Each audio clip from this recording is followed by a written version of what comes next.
Hello everyone. In this video, we're going to go ahead and cover the splash screen on Microsoft Excel. So this is the initial screen that you see as soon as you open up the application.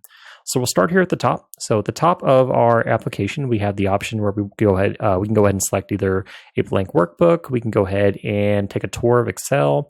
We can look through some of the different templates over here. So you can see there's templates for all sorts of things like invoices, Gantt charts, calendars.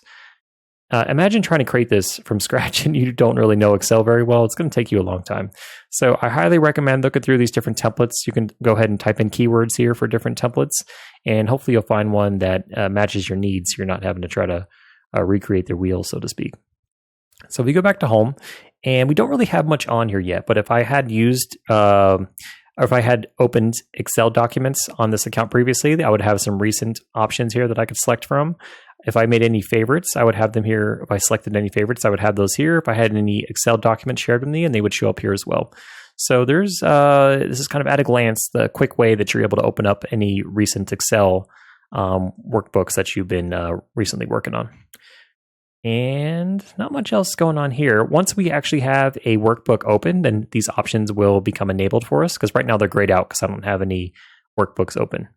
In the bottom left, you have the option to go ahead and open up your account. And then you also, if you hit options, you'll see there's some different options here that we could go through, but we'll save that for another video. So we'll go ahead and end this video by going ahead and actually selecting blank workbook. And in the next video, we're going to go ahead and start running through some of the different features and tools that Excel offers.